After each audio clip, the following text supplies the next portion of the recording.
Boa tarde, boa tarde, boa tarde! Seja muito bem-vindo, seja muito bem-vinda ao nosso NeuroPP Responde de hoje. E NeuroPP Responde especial, tudo sobre o TDAH. Então, bora lá tirar todos os mitos, todas as dúvidas sobre esse transtorno que afeta aí muitas pessoas e às vezes a gente não sabe como auxiliar, né, os sujeitos que sofrem aí com o TDAH. Então hoje, né, estamos dando início à nossa maratona TDAH em Foco, NeuroPP em dose tripla. Serão 3 dias com 9 lives sobre o tema do TDAH. Bom, eu sou a Karen, neuropsicopedagoga. Se você ainda não me conhece, eu transformo a vida de profissionais que desejam começar os seus atendimentos e viver de neuropsicopedagogia. E hoje, segunda-feira, a gente está aí começando então a nossa maratona de 3 dias. Hoje, amanhã e quarta nós vamos falar exclusivamente sobre o TDAH. Nós teremos 3 lives por dia, então a NeuroPP em dose tripla. Só quem é forte aguenta. E eu quero lembrar vocês que essas lives não vão ficar salvas. Então, anota as datas, anota os horários, se programa. E falando em anota e programar, já quero pedir desculpas por não ter conseguido fazer a live de manhã. Mas eu tive aí uma crise de enxaqueca, foi bem complicado. Agora, graças a Deus, já tô um pouco melhor. Nota-se, né, pela minha cara debatida aqui, quem tá aqui no Instagram, talvez não veja tanto por causa do filtro. Mas o pessoal que tá no YouTube, no Facebook, né, tive aí uma crisezinha básica de enxaqueca. Ainda bem que foi tranquila mesmo, não foi básico, perto de quem tem enxaqueca sabe como é. Então eu quero pedir desculpas por não ter conseguido entrar às 10 horas da manhã, mas não vamos perder a nossa live. Já modifiquei para as 15 horas, já organizei minha agenda aqui. Então a gente tem aí tema se o TDAH é ou não é um transtorno de aprendizagem às 15 horas para você, então, pra gente falar sobre isso. Boa tarde, boa tarde, boa tarde, Sinelli, tudo bom? Boa tarde, pessoal que tá chegando. E bora lá então, como funciona o nosso NeuroPP Responde? Se você tá chegando por aqui agora, não conhece a dinâmica aqui do nosso canal, quem tá no Instagram vai colocar a sua dúvida, a sua pergunta aqui tem aqui embaixo, gente, um balãozinho com um pontinho de interrogação. Então você vai colocar a sua dúvida ali no balãozinho. Por quê? Nos comentários eu vou perder os comentários. Então, para não perder a sua dúvida, responder todas as suas dúvidas sobre o TDAH, pode deixar aqui no balãozinho. Quem tá no Facebook, no YouTube, daí eu sempre vou olhar para cá para ver a pergunta, porque a minha tela tá aqui do computador. Pode deixar nos comentários, que aí aqui no YouTube, no Facebook, eu consigo acompanhar pelos comentários, tá? E a primeira coisa, então, que eu já vou falando, já vou antecipando sobre o TDAH, é que muita gente, ela pergunta, né? Nossa, mas o que é o TDAH? É um transtorno de aprendizagem, né? A pessoa com TDAH não aprende, a pessoa com TDAH é isso, aquilo. Não, gente, vamos acabar com esse mito, né? O TDAH não está relacionado com algum déficit cognitivo, com uma dificuldade específica de aprendizagem, mas o que acontece? Quais são os principais sintomas do TDAH? Já está no nome dele, ó, transtorno de déficit de atenção e hiperatividade. Então, a pessoa que tem o TDAH, ela vai ter um déficit de atenção, isso quer dizer o quê? Que ela vai ter um prejuízo nos seus processos atencionais e hiperatividade junto ali com impulsividade, porque essa hiperatividade ela traz aí às vezes uma impulsividade na hora de realizar as ações, na hora de tomar decisões. Então, esses são os principais sintomas do TDAH. Então, são esses 3: desatenção, hiperatividade e impulsividade. E da onde que eu tô falando isso? Gente, eu vou mostrar pra vocês aqui. A minha referência é esse manual, que é o Manual Diagnóstico Estatístico de Transtornos Mentais, o DSM-5, que é utilizado no mundo inteiro, é referência no mundo inteiro para se falar de transtornos, tá? Então, todos os critérios, tudo que eu falar para vocês sobre o TDAH, a base teórica, o referencial teórico tá aqui. Por quê? Vou falar uma coisa para vocês. Aqui no canal, a gente não tem achismos, a gente não trabalha com base de achismos. Tudo que eu falo para vocês está baseado em evidências científicas, então tá baseado cientificamente, tá? Então eu leio muito, eu estudo muito para trazer o melhor conteúdo para vocês, para a gente poder discutir da melhor forma com relação a todas essas necessidades, né? Como neuropsicopedagoga, eu preciso estar atenta a tudo que está relacionado à aprendizagem. E embora, já vou dar um spoiler da nossa live, né, que vai ser depois, o TDAH não é um transtorno de aprendizagem, ele não seja um transtorno de aprendizagem, os seus sintomas podem afetar o processo de aprendizagem. Por quê? Porque para que a gente consolide uma aprendizagem nova, a gente precisa ter bem desenvolvido ali o nosso processo atencional, o nosso controle inibitório, né, que é a impulsividade, TDAH atrapalha, e também a atenção, né, a atenção nas atividades que a hiperatividade prejudica. Então, os sintomas do TDAH, eles podem afetar a aprendizagem. Mas o TDAH não é um transtorno de aprendizagem. O TDAH, ele é um transtorno do neurodesenvolvimento que tem como sintomas a desatenção, a hiperatividade e a impulsividade. E o que é, né, ser um transtorno aí do neurodesenvolvimento? É ser aquele transtorno que vai aparecer os sintomas no decorrer do desenvolvimento do sistema nervoso. Quando a gente fala em neuro, a gente está falando de sistema nervoso. E o desenvolvimento, então, desenvolvimento do sistema nervoso. Então, é muito importante a gente entender que, embora ele não seja um transtorno de aprendizagem, ele é um transtorno que pode afetar a aprendizagem, mas ele não vai afetar a inteligência, ele não vai afetar a cognição, os processos cognitivos. O que afeta? A atenção, a hiperatividade, a impulsividade. E isso pode acarretar, então, nesse prejuízo para o processo de aprendizagem. É por isso que, como ele vai desenvolvendo esses sintomas no desenvolver ali do sistema nervoso, a gente sabe que a maturação do sistema nervoso, ela se dá por volta dos 21, 22 anos, até durante esse processo, durante essa faixa etária, o sistema nervoso vai estar em processo de maturação. Então, nós já vamos ver os sintomas desde muito pequeno das crianças.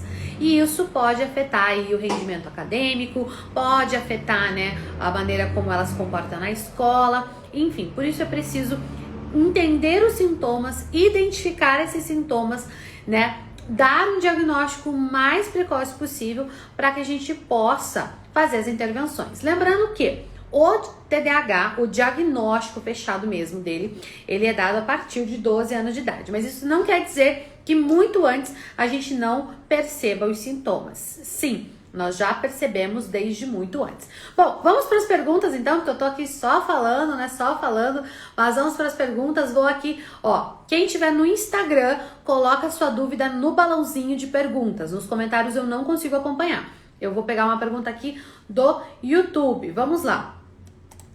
Pergunta da Regina. Vamos lá.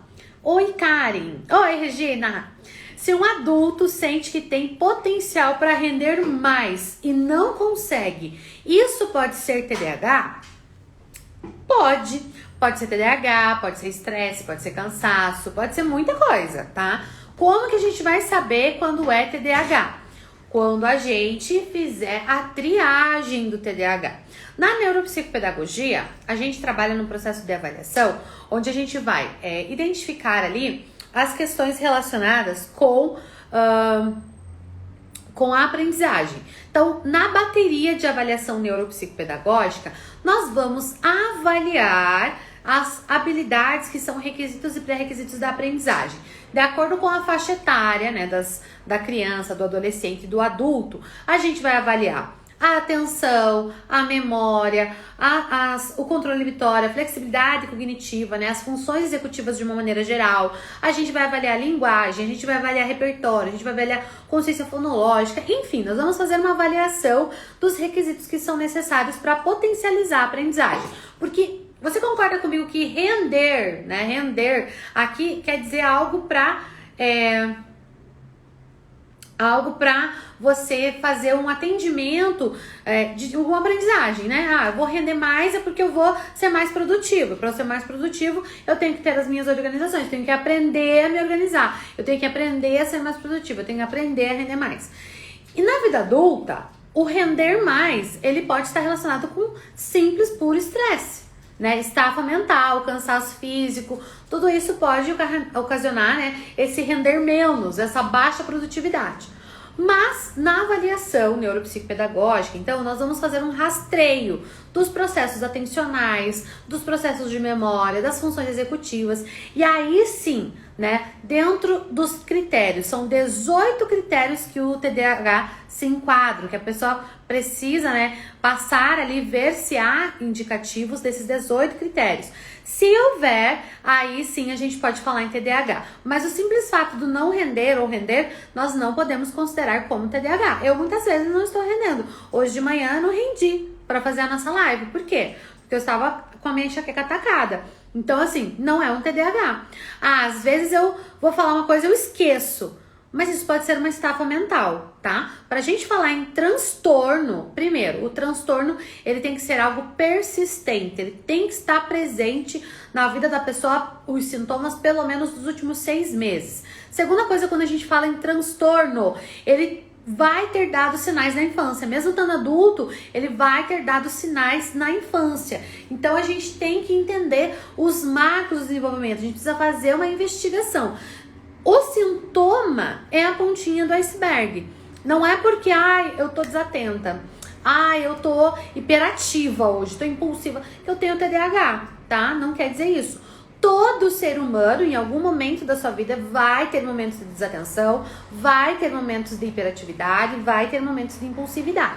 Mas o transtorno, ele vai ser recorrente, ele vai estar presente na vida do paciente o tempo todo, desde criança. Ele pode não ter sido identificado antes, mas para constar que é um TDAH, os sintomas têm que ter aparecido na infância. E aí, eu vi uma pergunta ali da Silvia, eu falei que não ia responder, mas a Silvia é a Silvia, né, Silvia? Claro que eu vou te responder. Por que o TDAH não pode ser diagnosticado, fechado um diagnóstico antes dos 12 anos? Porque, olha o que acontece. Vamos lá, vamos falar do TDAH então. Isso é uma recomendação da Organização Mundial de Saúde e está constando no DSM-5, tá? Que o diagnóstico, ele vai vir a partir dos 12 anos de idade. Por quê? Porque senão a gente pode ter muito falso TDAH, muito falso diagnóstico de TDAH. Porque, vamos lembrar quais são os critérios do transtorno déficit de atenção e hiperatividade. Hiperatividade, impulsividade e desatenção, tá? Mas falando nos maiores números de casos de TDAH diagnosticado na infância, não é pela desatenção.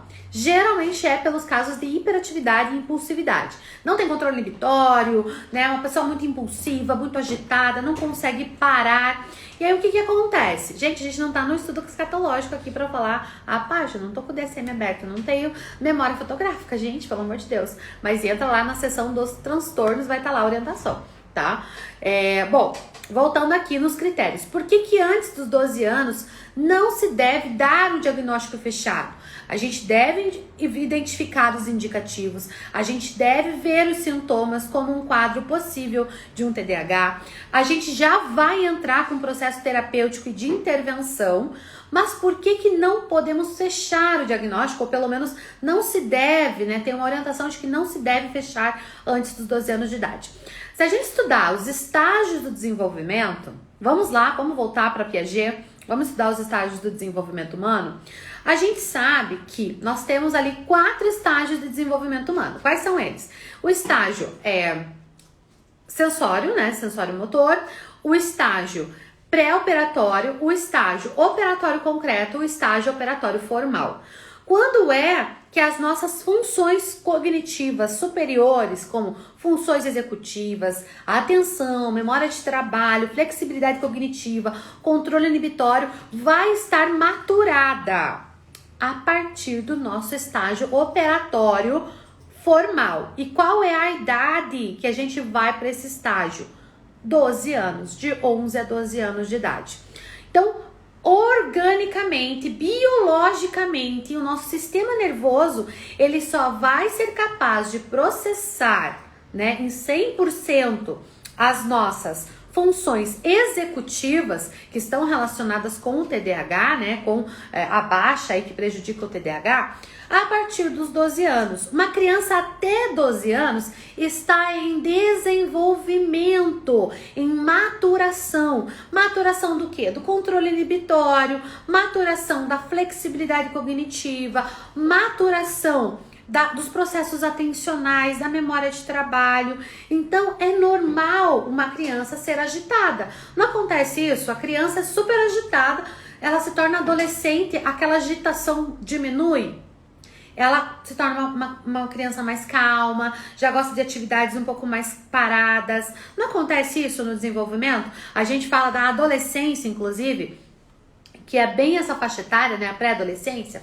Então, quando a gente fala em dar diagnóstico antes dos 12 anos para um sintoma que é uma função que ainda não está em 100% da sua maturação, a gente pode dar um diagnóstico falso. A gente pode dar um diagnóstico de um TDAH para uma criança que só é agitada e depois ela vai ter esse processo maturado e aqueles sintomas desapareceram. Vocês já viram algum caso? Eu conheço vários de crianças que foram diagnosticadas na infância com TDAH e aí depois os sintomas desapareceram? Simplesmente assim, de um dia para o outro desapareceu. Então, não é que desapareceu, é que foi feita intervenção, é que de alguma forma foi desenvolvido, né, o controle inibitório, as funções ali, principalmente, né, as questões sociais de comportamento, porque é isso que a gente vai aprendendo, né? Quando a gente é criança tem um comportamento que é aceito. Criança é socialmente aceito uma criança correr por um espaço, é socialmente aceito uma criança querer aquilo na hora que ela quer. Agora um adolescente já não é. Então a gente começa a modular aquele comportamento, a criança muda. E aí não é que ela deixou de ter o TDAH, porque na verdade ela não tinha o TDAH. Porque o TDAH ele vai acompanhar a pessoa pro resto da vida, tá? Então, pra gente ter um pouquinho mais de cautela, pra gente ter um pouquinho mais de cuidado, a gente não vai dar um diagnóstico fechado antes dos 12 anos. Pelo menos profissionais que eu conheço, que são super competentes, eles não fecham o diagnóstico. Mas a gente não precisa esperar até 12 anos pra gente dar ali os atendimentos, tá? Isso mesmo, ó, perfeito. As informações do DSM são esses. Os sintomas já vão estar presentes antes dos 12 anos. Uma pessoa que é hiperativa, que é desatenta, que tem o transtorno TDAH, ela já vai apresentar os sintomas na infância, antes dos 12 anos. Só que durante esse processo ainda há uma possibilidade de realizar a maturação. E aí esses sintomas desaparecem. Por isso que a gente tem que ter cautela. Tá? Cautela. Mas é isso mesmo, tá? É bem disso aí. Os sintomas antes, mas não deve dar diagnóstico antes de 12 anos, tá? Isso é uma orientação da Organização Mundial de Saúde, porque antigamente se dava aí um diagnóstico para uma criança de 7 anos e tacava ali medicação. E a medicação para o TDAH é uma medicação muito forte, é uma anfetamina. E isso causa, sim, a longo prazo, uma dependência e isso pode atrasar o desenvolvimento dessa criança. Como ela não tá com o desenvolvimento das funções dela maturado, o processo cortical dela ainda não foi finalizado, não tá maturado, você vai... Tem gente batendo aqui comigo, gente. Gente, se você não acredita no que eu tô falando, tá tudo bem, tá? Acontece que a criança antes, ela era diagnosticada com qualquer idade. Desde 2014 foi modificado a idade de diagnóstico. Não se dá um diagnóstico antes. O diagnóstico do transtorno não está relacionado com a identificação dos sintomas e o tratamento desses sintomas, tá? Vamos separar bem essas duas coisas? O diagnóstico vai ser dado a partir de 12 anos de idade. O monitoramento e o atendimento vai ser dado antes, assim que você identifica. Por isso que é importante identificar, tá? Essa é a diferença, tá bom? É isso que a gente tá falando aqui. que o diagnóstico fechado só vai ser dado após 12 anos de idade, por uma questão de maturação de ordem biológica. A maturação neurobiológica, ela vai ser a partir de 12 anos, tá? A medicação, ela só vai ser ministrada de acordo com o médico, é o médico que vai dizer, mas a orientação também é que seja a partir de 12 anos, tá?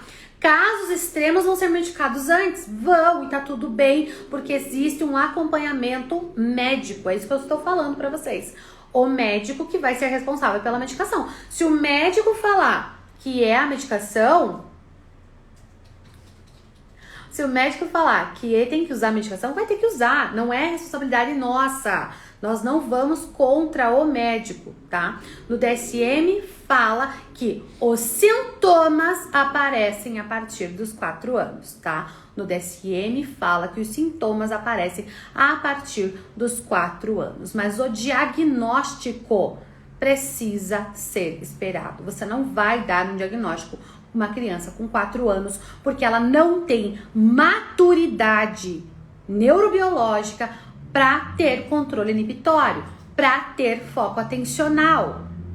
Isso, gente, faz parte do desenvolvimento humano. E por isso que eu falo, a gente precisa estudar o desenvolvimento humano. Se você quer trabalhar com aprendizagem, se você quer trabalhar com processos de aprendizagem, precisa conhecer o desenvolvimento humano, tá? Precisa conhecer os processos, tá? Quando a gente fala que os sintomas do TDAH são hiperatividade, impulsividade e desatenção, esses sintomas só podem ser sintomas exorbitantes, considerados como alteração neurobiológica, depois dos processos serem maturados. Estes processos de funções executivas só vão ser maturados após os 12 anos de idade. Isso é o que a gente estuda no desenvolvimento humano, tá, gente? Por isso que a gente tem que ter muita clareza do que a gente fala, tá? A gente tem que ter muita clareza do que a gente fala. O desenvolvimento humano não permite que a gente tenha pleno controle dessas funções que são sintomas do TDAH durante a infância, a primeira infância. A gente vai ter isso quando a gente entrar no estágio de desenvolvimento do operatório formal, tá? Quando a gente entrar no estágio de desenvolvimento do operatório formal, tá bom? Com relação a isso, essas são as orientações, tá? Elas vão estar os sintomas presentes antes dos 12 anos, mas antes dos 12 anos isso pode ser alteração, falta de estímulo. Por isso que a gente precisa entrar com as intervenções necessárias. Por isso que hoje tem uma lei aí do TDAH para a gente fazer a identificação nas escolas. Porque sim, o quanto antes a gente monitora esses sintomas, mais a criança vai ter a potencialidade para se desenvolver. Só que a gente não pode rotular uma criança com menos de 12 anos como uma criança com TDAH. Porque ela pode ter todos os sintomas, mas o sistema nervoso dela ainda não está preparado para aquelas funções, para ter controle daquelas funções. E é por isso que é muito importante, agora vamos falar da educação infantil um pouquinho, é muito importante a gente ter o trabalho lúdico na educação infantil com os jogos, porque vocês sabiam que os jogos, né, jogos de tabuleiro, jogos que têm regras bem estabelecidas, são excelentes estimuladores para desenvolver a função do controle inibitório, que é uma das funções que são completamente prejudicadas pelo TDAH. Então, por isso é importante a gente ter esses estímulos. E sim, reforço, antes dos 12 anos, nós vamos identificar os sintomas, nós vamos ver esses sintomas presentes, nós vamos monitorar, nós vamos dar o acompanhamento adequado. Se o médico achar que é necessário entrar com medicação, a gente vai fazer essa medicação. Por quê? Porque a medicação é realmente muito forte, é uma anfetamina, ela vai afetar diretamente o desenvolvimento dessa criança. Agora, se o médico não identificar, né, para fazer a medicação, há tratamentos que a gente pode fazer e o melhor deles é o de estimulação cognitiva juntamente com terapia comportamental cognitiva, tá? Com psicólogo. O psicólogo, ele é muito importante no desenvolvimento dos sujeitos com TDAH, tá bom? Bom, vamos lá. Vamos voltar aqui. Não, vou voltar aqui pro YouTube, porque eu já fui respondendo um monte do Instagram ali que nem tá na caixinha, né? Vamos lá. TDAH, alteração de desenvolvimento. Vamos lá. Tem um aluno muito hiperativo. Como ajudá-lo a focar mais nas atividades? Primeira coisa, dentro do contexto educacional, a gente tem essa complicação, né? A criança muito hiperativa. Então, primeira coisa, a gente tem que entender qual é a necessidade dessa criança, por que ela tá tão hiperativa, tá? Se ele já fez um rastreio, se já foi identificado, tem que fazer uma adaptação para ele em sala de aula, tá? Primeira coisa, crianças hiperativas têm que estar longe de distratores, então precisam sentar na frente, não perto da porta da sala que passa todo mundo, já era, nem na ponta da janela que vai ficar olhando lá para fora. Tem que ser nas fileiras do meio, na frente. Quanto mais na frente, menos distrator essa criança vai ter. Então ali a gente já vê a questão da hiperatividade, da impulsividade. Depois, já que essa criança é hiperativa e impulsiva, condicione você momentos nessa sala de aula, momentos durante a sua aula, que você vai fazer com que todos se movimentem, com que todos se levantem, porque isso vai fazer gastar a energia que ela precisa. Uma pessoa hiperativa, ela precisa liberar energia. Ela não tá fazendo aquilo porque ela quer te provocar, ela não tá fazendo aquilo porque ela quer chamar atenção, não. O sistema nervoso dela não permite que ela fique parada. E infelizmente a escola, né, a nossa maneira de ensino, nosso sistema tradicional de ensino, a criança tem que ficar lá 4 horas, 5 horas sentada e ela não consegue. Então, crie movimentações. Tem que entregar um material na sala. Pede para essa criança entregar para as outras. Tem que fazer tal coisa. Pede para ela ir e voltar. Faça com que ela se movimente dentro da tua proposta, porque aí ela não vai atrapalhar. Ela não vai atrapalhar os outros. E outra coisa, né? Se é hiperativo, assim, pede para todos os alunos mínimo de materiais em cima da carteira. Porque ele vai mexer com os materiais dele, vai mexer com o material dos outros. Então, mínimo de materiais em cima da carteira, somente aquilo que vai usar. Quanto menos distratores, quanto mais essa criança puder usar a energia dela para coisas boas, para focos bons, você vai ter menos problema com ela em sala de aula, tá? Mas precisa ter esse olhar, esse cuidado. Turma 10 presente! Sejam bem-vindos! Adoro esses meninos, meus alunos. Não é pergunta de TDAH, vou pular, gente. Tá bom? Não é de TDAH. Hoje a gente tá falando de TDAH. TDAH em foco, tá? Vamos lá. E se a criança é apenas agitada, essa agitação interfere na aprendizagem? O que fazer? Interfere, mas como eu falei, quando você está trabalhando com crianças com TDAH, que são agitadas e não conseguem se concentrar, por que elas são agitadas? Porque elas perdem o foco muito rápido. Então a gente tem que ter estímulos para trazer a atenção de volta, para colocar no foco, mudar de atividade várias vezes, descobrir qual é o estilo de aprendizagem da criança, para que a gente possa, né, trabalhar ali com o estilo adequado para ela. Claro que o professor deveria trabalhar com todos os estilos de aprendizagem, né? Trazer numa mesma aula o mesmo conteúdo nas 3 abordagens de estilos de aprendizagem, que é como a gente aprende de maneira sensorial, como a gente capta a informação.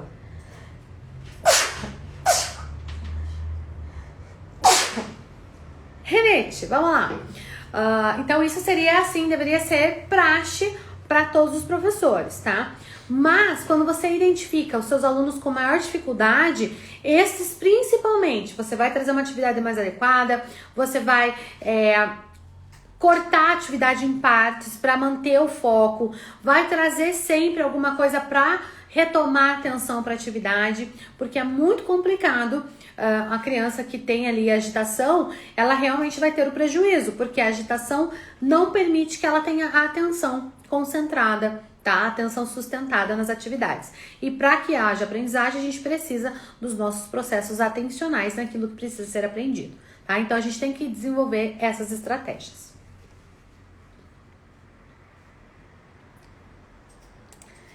Existe criança hiperativa mentalmente? Com certeza. A hiperatividade mental é uma das maiores, né, questões relacionadas à hiperatividade e a gente não percebe. O TDAH desatento, ele manifesta a sua hiperatividade na mente. Por que ele é hiperativo na mente? Por que ele é desatento? Porque a mente dele tá em tantas coisas, tão hiperativa, que ele não consegue focar numa coisa só. Então, a menos quando ele entra no hiperfoco, né? Então, o hiperativo mental, ele tem sim relação total, existe, é possível, tá? E muitas vezes está relacionado com o TDAH. Quando há essa hiperatividade mental, mais a desatenção, tá bom? Arleide, roer as unhas é um sinal de ansiedade, não de desatenção, tá? Ansiedade. Pode ter o TDAH pode não estar sendo bem tratado, desenvolver um processo de ansiedade, e a ansiedade pode estar relacionada com as unhas, tá? Isso é importante procurar, por isso é muito importante procurar um psicólogo. Vamos lá. Mesmo o diagnóstico sendo fechado aos 12 anos, geralmente o pediatra medicam? Sim. Se há necessidade, sim. Eu conheço muitas pessoas com TDAH que conseguem ter controle das suas funções cognitivas a partir do uso da medicação. Lembrando que a medicação para o TDAH, ela tem um prazo de duração. Não é, por exemplo, igual eu, por exemplo, tenho hipotireoidismo. Então, eu tenho que tomar o hormônio da tireoide, né? A levotiroxina. O que acontece? Quando eu paro de tomar meu remédio, os efeitos são basicamente imediatos ali, 48, 72 horas. E para eu tomar e voltar a regular, ou se eu fico muito tempo sem tomar, ele tem um prazo ali de 1 semana, 15 dias, às vezes para levar a regulação hormonal. Quando a gente fala do remédio para o TDAH, o tempo é imediato, é igual você tomar um analgésico para dor de cabeça. Você tomou, passa ali 30 minutos, já começa a fazer o efeito, passou 6 horas, 8 horas, passou o efeito. Mesma coisa a medicação do TDAH. Eles tomam, tem o efeito ali, geralmente de 4 a 6 horas, depois passou aquele efeito daquela medicação, passou o efeito, tá? Então, assim, se o médico achar que é necessário para melhorar o desempenho acadêmico do aluno a medicação, ele vai medicar com certeza, tá bom? Não tem problema nenhum. Aquilo que eu falo, a gente não vai contestar o laudo médico, a gente não vai contestar o tratamento médico. A medicação, ela é importante. Eu só não acho adequada antes dos 12 anos de idade, tá bom? Porque o sistema ainda tá em maturação. Vamos lá. Qual avaliação e qual idade podemos avaliar uma criança para levantar a hipótese? Para levantar a hipótese, a partir do surgimento dos sintomas de desatenção, hiperatividade e impulsividade. A partir desses sintomas, a gente já pode levantar uma hipótese. O que a gente vai fazer para avaliar? Depende do profissional que você é. Eu vou falar de neuropsicopedagoga porque eu sou neuropsicopedagoga. Eu vou avaliar as bases da aprendizagem, eu vou avaliar numa bateria de avaliação neuropsicopedagógica todos os processos ali envolvidos, né? E no caso, vou avaliar processo de atenção, memória de trabalho, controle inibitório, tudo isso a gente vai avaliar ali, avaliando as funções executivas, bem como avaliando outras habilidades, né? Habilidades acadêmicas básicas, tudo depende da idade da criança, do adolescente. Aí, se eu identifico que há sintomas ali do TDAH, inclusive alguns testes assim que mostram pra gente, né? O Stroop, ele tem uma das tabelas normativas dele, pode nos mostrar a indicação para o TDAH, o teste da Torre de Londres, testes que vão avaliar ali as funções executivas, o teste de trilhas, o teste de atenção por cancelamento, que são testes bem específicos para os processos atencionais. A gente pode sim identificar sintomas do TDAH. Além disso, a gente vai identificar visualmente. O TDAH desatento, a gente vai ver a desatenção. O TDAH hiperativo, a gente vai ver aquela hiperatividade. A gente vai bater com os 18 critérios que estão no DSM e, se for inconsistente com o TDAH, a gente vai fazer o monitoramento. Se é criança menor de 12 anos, vai encaminhar para o pediatra para fazer o monitoramento, para já fazer todas as intervenções necessárias. No caso de crianças, terapia com psicólogo e intervenção de funções cognitivas são os tratamentos adequados, tá? A partir dos 12 anos, aí pode ser, inclusive, introduzindo a medicação. Em casos extremos, mesmo antes de 12 anos, o médico já pode introduzir a medicação para a qualidade de vida daquela criança, tá bom? Mas assim, apareceu os sintomas, você já pode fazer esse levantamento de hipótese, tá? Mais uma aqui do Instagram e vamos pro YouTube. Como faço com um aluno que tem todos esses sintomas e bate nos colegas? Ele bate nos colegas porque ele é impulsivo. E a hiperatividade, ela traz essa impulsividade. Você, infelizmente, não tem o que fazer. Quem precisa fazer isso é o encaminhamento para um psicólogo que vai trabalhar a abordagem cognitivo-comportamental. E o psicólogo vai desenvolver, né, esse manejo com o TDAH a partir da melhora comportamental. Nem o neuropsicopedagogo trabalha com questões de comportamento. A gente vai trabalhar com focos de aprendizagem. Então, o professor vai fazer o quê? Encaminhamento para que essa criança tenha um acompanhamento psicológico para desenvolver um comportamento mais adequado. Ela precisa fazer, né? Se o neuropsicopedagogo for fazer parte dessa equipe multidisciplinar, o neuropsicopedagogo vai estimular o controle inibitório, vai estimular, né, a inibição da impulsividade, a gente vai fazer estimulações nesse caso, mas quem vai nortear esse trabalho é o psicólogo, porque é competência do psicólogo tratar comportamentos, tá? Vamos aqui. Como diagnosticar o TDAH em adultos? Pergunta da Rafa. Então, como diagnosticar o TDAH em adultos? Primeiro, a gente vai bater lá os 19 critérios do DSM, fazer aquela anamnese, uma entrevista com esse adulto, né, para fazer os 19 critérios do DSM. Dando consistente os critérios com o que se pede para o TDAH, aí a gente vai fazer, né, tem que fazer por um histórico. Pode aplicar os testes, como eu falei, o STRUP, o TAC, que são testes que dá para aplicar em adultos, tá? Você pode aplicar o questionário DIVA, para ver lá os indicativos, vai ser por conversa e aí vai ser identificado esse TDAH, tá? A partir do histórico de vida do paciente. Na neuropsicopedagogia, nós vamos fazer essa breve avaliação, esse breve resgate aí desse histórico e aí partir para o processo de intervenção. Se houver questões comportamentais ou comórbidas, que o TDAH tem comorbidade com outros transtornos, como ansiedade, como transtornos específicos de aprendizagem, aí vai ser feito encaminhamento, né, no caso para o psicólogo também, porque o TDAH, gente, uma orientação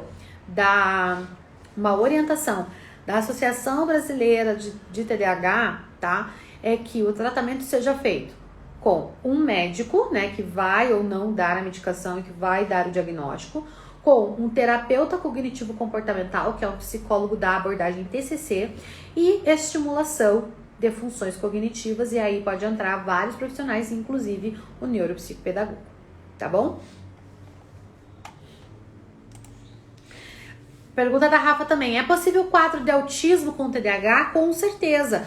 O autismo, que é o TEA, o transtorno do espectro autista, ele é um transtorno do neurodesenvolvimento, assim como o TDAH. Então, os transtornos do neurodesenvolvimento são super comórbidos entre si. Então, é possível que a pessoa, né, o sujeito seja TEA com TDAH, é super possível.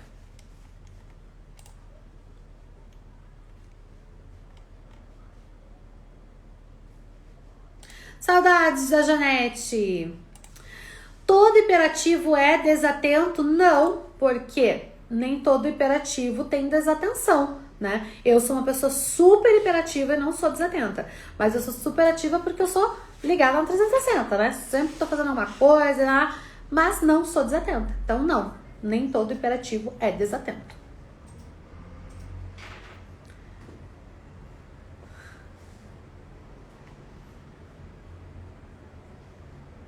Sobre a medicação, né? O que atrapalha? Gente, ó, vamos lá agora entender um pouquinho de neurociências e também de farmacologia. Bom, o que acontece na maturação cerebral, tá? A gente tem lá o nosso sistema nervoso em desenvolvimento, desde que a gente vira um embrião, tá? Um embriãozinho lá já começa, a primeira coisa que começa a desenvolver no embrião é o sistema nervoso. Vocês sabem disso, né, gente? É o sistema nervoso. Então, tanto que as primeiras partezinhas do embrião já se torna ali o tronco, encefálico, né? Tudo ali já vai formando o sistema nervoso. Quando a gente tem o desenvolvimento, então ele vai maturando até os 21, 22 anos.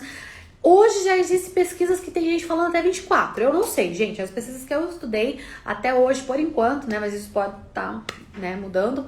Até por volta dos 21, 22 anos é a maturação, é o nosso processo de maturação. Sabe como chama esse processo de maturação? Processo de mielinização do cérebro. A mielina, ela é uma bainha, uma camada protetora que protege toda a nossa estrutura do sistema nervoso. Ela protege todos os nossos neurônios e esse processo ele finaliza todo o nosso sistema nervoso, nossos neurônios, nossas redes neuronais, elas estão protegidas pela mielina por volta dos 21, 22 anos. Por isso que tem gente querendo mudar aí maioridade para 20 e poucos anos, porque é quando você tá apto ali a tomar suas próprias decisões. Já pensou? Decisões que a gente tomou antes, enfim, né? Se você se arrependeu, pode pôr a culpa no processo de mielinização. Mas assim, esse processo, então, ele demora, ele é um processo muito longo de maturação do sistema nervoso. Só que, quando nós somos crianças, o que acontece?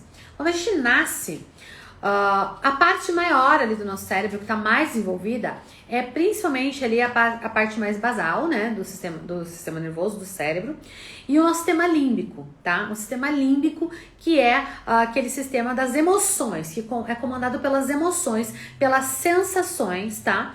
Então, assim, o sistema límbico, ele vai comandar por um bom tempo ali as nossas funções, nossas ações. Tanto que o bebê, ele tá com fome, é uma sensação, ele chora, né? Uma criança, ela chora, uma criança, ela esperneia, ela tem tudo baseado na emoção, né? Ela tá feliz, ela dá gargalha, ela não tem controle sobre aquelas sensações que ela tá sentindo. Então, até, né, ali, principalmente até os 4 anos de idade, é muito comandado por esse sistema límbico. A criança é muito comandada pelas emoções.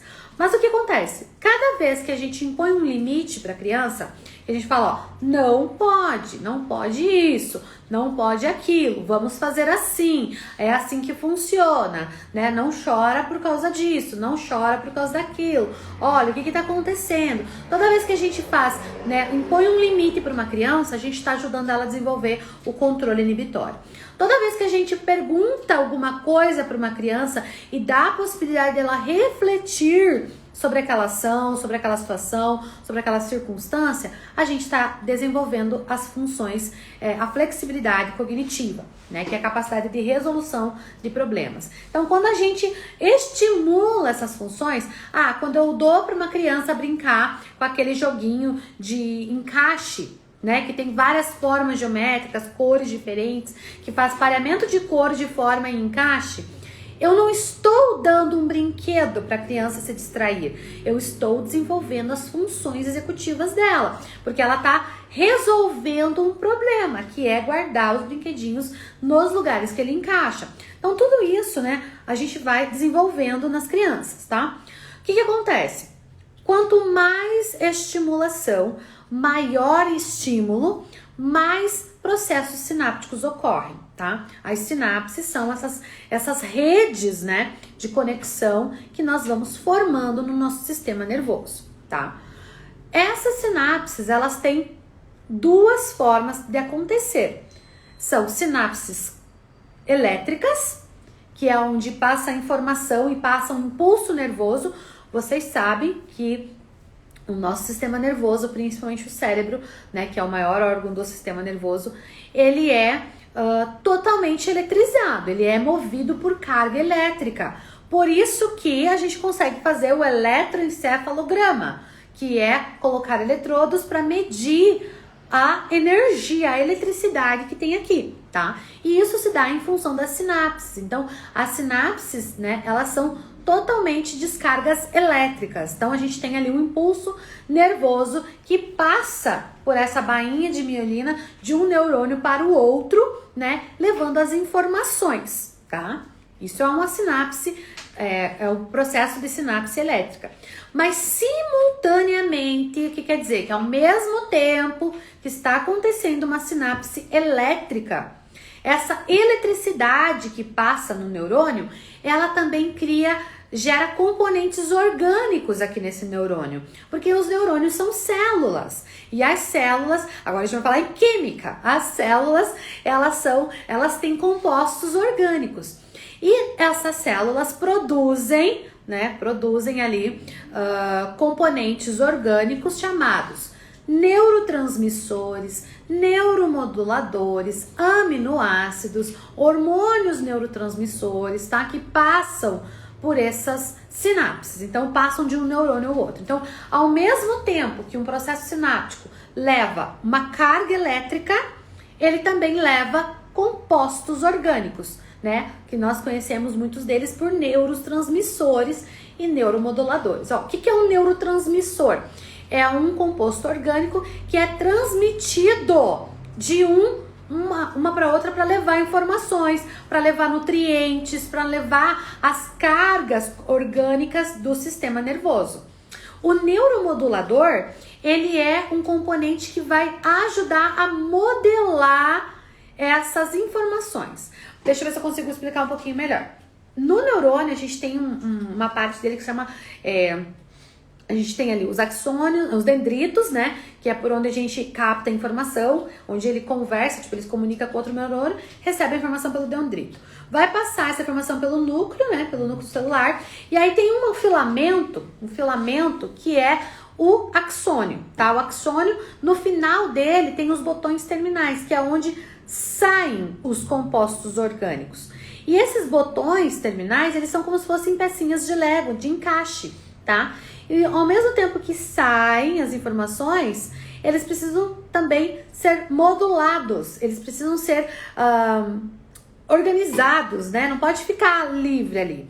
Então, quando eu libero um neurotransmissor, eu também tenho uma portinha que vai fechar ali o botão terminal com um neuromodulador, que é para dar o equilíbrio, porque eu tô liberando um composto, não posso ficar sem. Então, vem um neuromodulador ali para dar o equilíbrio para aqueles compostos. O que acontece quando o nosso sistema está funcionando normal? O próprio sistema nervoso produz neuromoduladores suficientes para nossa fisiologia do nosso corpo, para a fisiologia mental, tá bom? Eu consigo ter meu processo de atenção, eu consigo ter todos os meus processos normais porque os meus moduladores estão sendo produzidos de acordo, né, de forma adequada.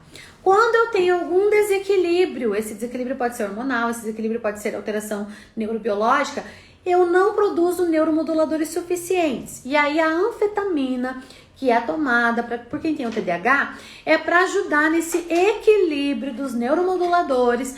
Por quê? Os neurotransmissores estão perdidos, está desequilibrado, por isso não consegue manter a atenção, por isso não consegue manter as funções executivas. Então, vão ser produzidos, né, neuromoduladores, vão ser estimulados, né, a anfetamina é um excitatório para isso, e aí vai conseguir produzir e equilibrar essas sinapses, esses processos.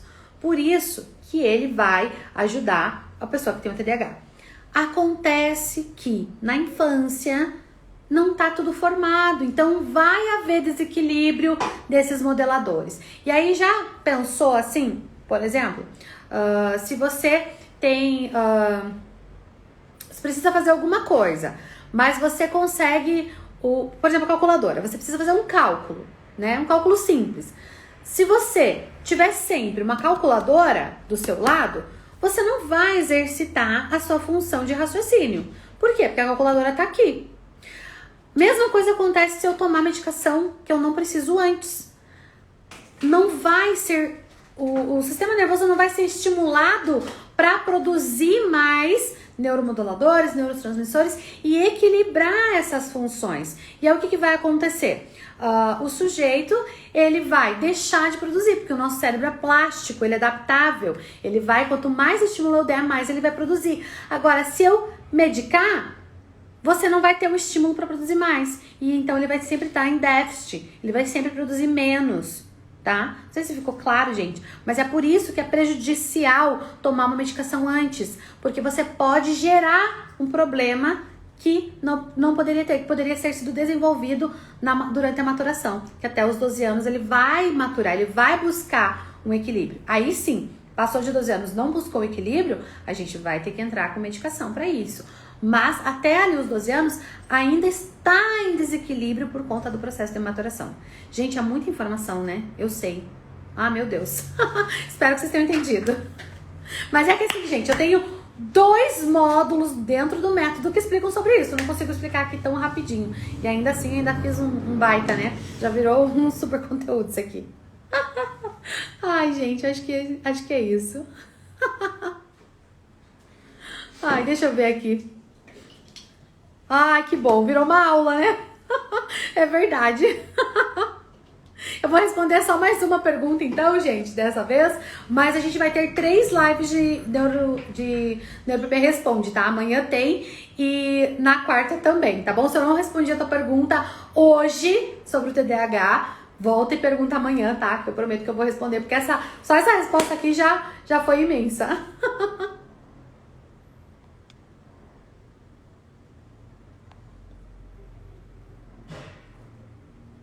Vamos lá. Meu filho está na 2ª série e não consegue ser alfabetizado.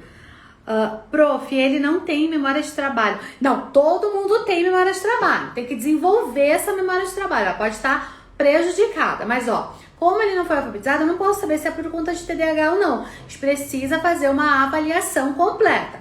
Se você for aqui de Curitiba, já me procura, a gente já marca aí uma avaliação, tá? Porque como eu fechei a minha agenda, tô pensando em liberar aqui pro Instituto e quero trazer até minhas alunas aqui para atender no Instituto, tá? Assim que a gente aumentar o nosso espaço aqui. Então, se você é de Curitiba, já me procura. Se você não é de Curitiba, fala de onde você é, que eu tenho alunas no Brasil inteiro que podem fazer essa avaliação completa. Porque a questão da alfabetização, existem vários requisitos que são preditores da alfabetização que precisam estar desenvolvidos. Tá bom? Tá bom? É isso. Gente, eu acho que eu vou criar uma pós também. O pessoal vive pedindo pra mim. Quem sabe, né? Vamos procurar uma parceria aí de uma faculdade para desenvolver uma pós. Eu fico muito feliz, gente, que vocês gostaram, tá?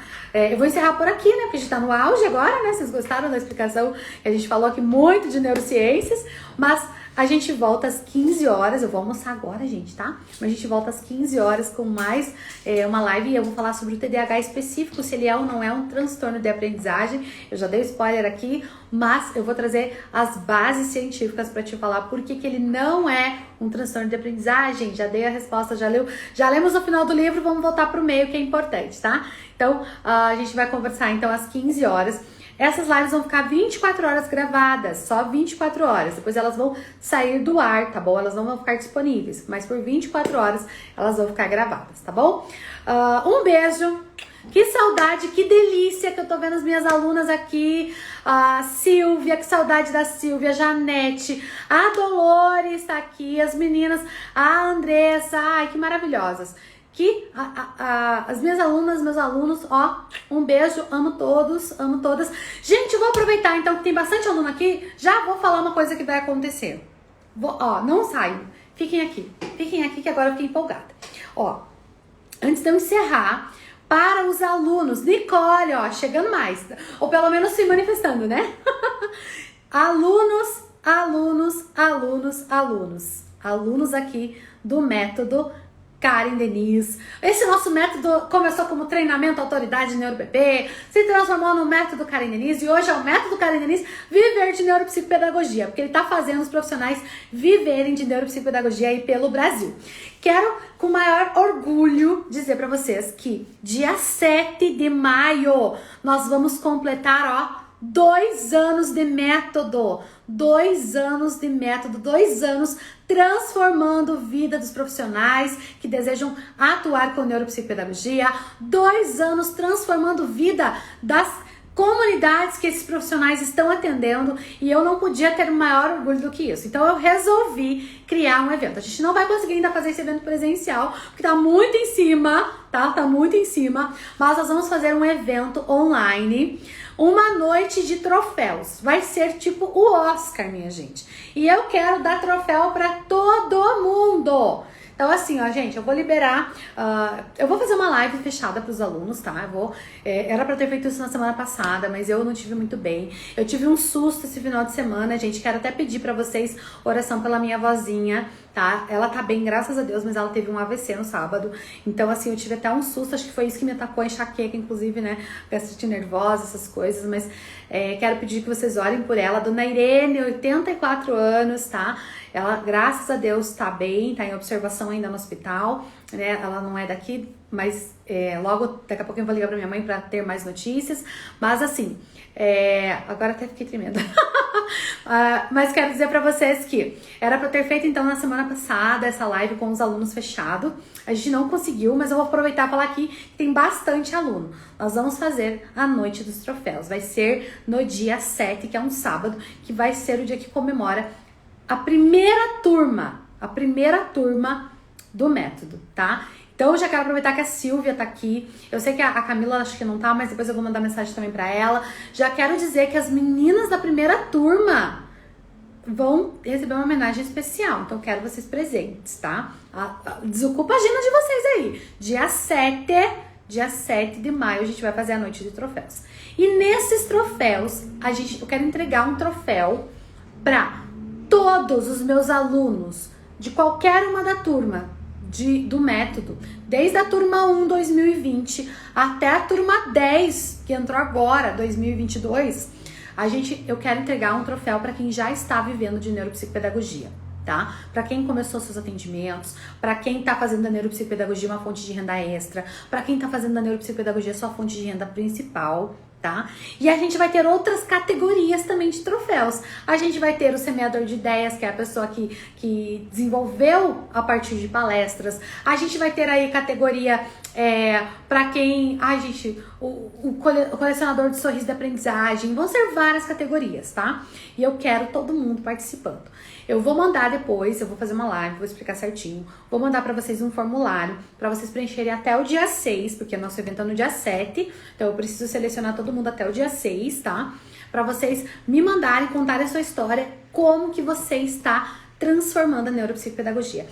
Vai ter o pessoal do projeto inovador também, que às vezes tem uma ideia muito inovadora com a neuropsicopedagogia. Eu quero saber, gente, o que vocês estão fazendo com a neuropsicopedagogia. Como vocês estão fazendo aí na região de vocês? Eu quero conhecer, porque eu conheço muitos assim, mas tem muitos que eu não sei a importância que vocês estão colocando. E eu resolvi então premiar vocês, tá? Meus alunos vão receber troféus, tá? Troféus, vou mandar plaquinha. Os alunos da turma 2.0 e 3.0 que tem ranking, eu vou escolher os melhores do ranking, hein? Aquele ranking vai servir para alguma coisa. Eu vou dar premiação também, vou dar um certificado para vocês. E a gente vai criar uma página para colocar esses profissionais, que é Neuropsicopedagogo aqui, nós já temos esse domínio, nós vamos divulgar então os perfis dos neuropsicopedagogos do Brasil inteiro, porque eu recebo mensagens. Karen, você atende aqui em São Paulo, você atende em Minas, você atende no Ceará. Eu não atendo, mas as minhas alunas são extensão do meu método, são extensão desse conhecimento que eu trago para vocês, são extensão da neuropsicopedagogia e elas atendem, então a gente vai criar. Mas, por isso eu quero fazer essa homenagem para vocês junto com a gente. Então, fiquem atentas ao e-mail de vocês, as mensagens do grupo do Telegram da sua turma, que eu vou mandar mensagem e a gente vou liberar um formulário para vocês preencherem, contar a história de vocês, mandarem um videozinho para mim e aí eu vou premiar vocês na Noite dos Troféus. É a noite, gente! Noite Rubi! Não podia ser outro nome, né? Noite Rubi, dia 7, já marca na agenda. Tô pensando, mas a Jenny tá querendo transmitir ao vivo pra todo mundo. Então, acho que eu vou transmitir pelo YouTube, mas as minhas alunas vão entrar no Zoom comigo, tá bom? Vão entrar no Zoom comigo. Um beijo e até às 15 horas que a gente tem live. Tem encontro com você. Até mais. Tchau, tchau.